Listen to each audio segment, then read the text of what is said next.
A democracia não caiu do céu. Demandou muita luta. Custou o sacrifício de muitos brasileiros e brasileiras desde os tempos do Brasil colônia até hoje.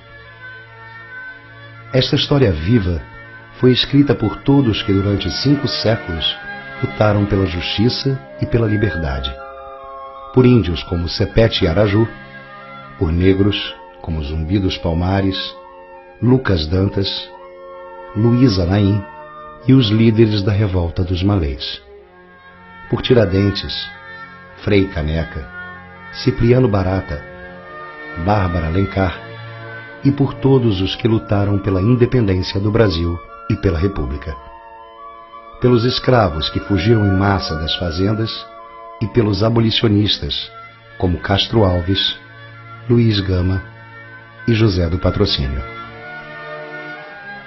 A história da democracia no Brasil foi escrita também pelas revoltas, greves, campanhas políticas e movimentos sociais que sacudiram a República. A revolta da chibata, a revolta da vacina, a greve de 1917, o tenentismo e a coluna Prestes, a luta pela entrada do Brasil na guerra, a campanha do petróleo é nosso, a greve dos 300 mil de 1953, a comoção popular no suicídio de Getúlio Vargas, a eleição de Juscelino Kubitschek, a construção de Brasília e a interiorização do desenvolvimento. A vitoriosa campanha da legalidade, liderada por Leonel Brizola, e a luta pelas reformas no governo de João Goulart. Em 1964, um golpe militar derrubou o presidente constitucional. Muitos deram suas vidas para que o país reconquistasse a democracia, entre eles Edson Luiz de Lima Souto, Marighella, Lamarca, Yara Yavelberg, Rubens Paiva, Onestino Guimarães, Helenira Rezende, Davi Capistrano, Vladimir Herzog, Manuel Fiel Filho, Suzu Ângelo e Santo Dias. Mais de 400 brasileiros foram assassinados pela ditadura. Dezenas de milhares foram presos, torturados, exilados. Nunca serão esquecidos. Como esquecer os artistas, compositores, cineastas, intelectuais, religiosos que resistiram à ditadura? Como esquecer as grandes passeatas estudantis e as greves operárias de 1968? Ou a resistência armada contra o regime militar? Ou o trabalho de formiguinha nos bairros, nas igrejas e nos sindicatos durante os anos de chumbo? Como não lembrar da anticandidatura do Dr. Ulisses Guimarães, da estrondosa derrota da ditadura nas eleições de 1974 e da ação incansável da OAB e da ABI? Foram tempos de muita luta, da campanha pela anistia, das grandes greves dos trabalhadores, de firmeza e indignação do povo diante dos atentados terroristas promovidos pela ditadura. Da campanha das Diretas Já, o maior movimento de massas de nossa história.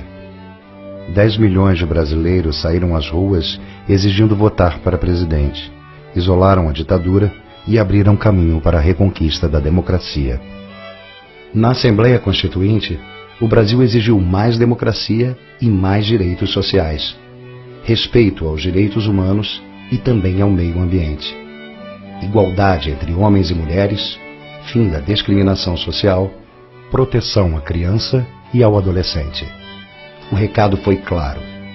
O povo não queria uma democracia formal, só de fachada. Queria uma democracia para valer. Foi uma época de sonhos e de apostas no futuro. Mas logo veio o troco dos que não queriam perder privilégios. Quantos massacres não chocaram o país?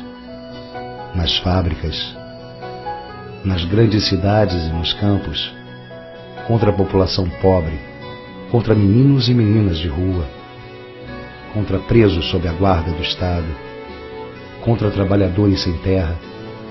Quantos mártires o Brasil não teve de chorar?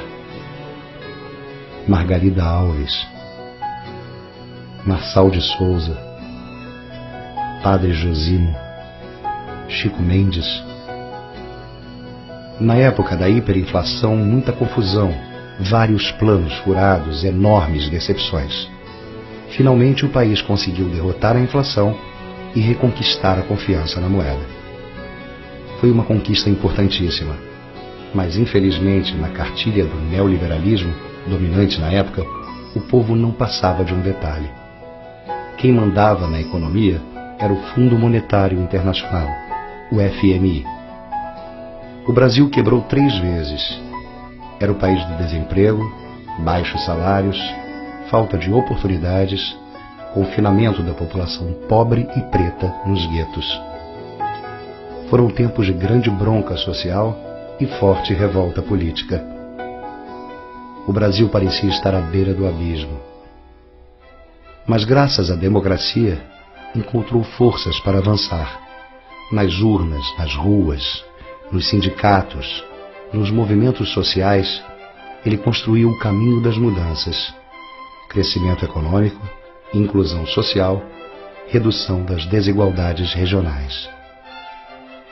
E assim, em 2002, o país elegeu o primeiro operário presidente da República e reelegeu-o em 2006. Em 2010, também pela primeira vez em nossa história, entregou a uma mulher o comando do país. Ela foi reeleita em 2014. Tempos de esperanças, tempos de oportunidades, tempos de mais democracia.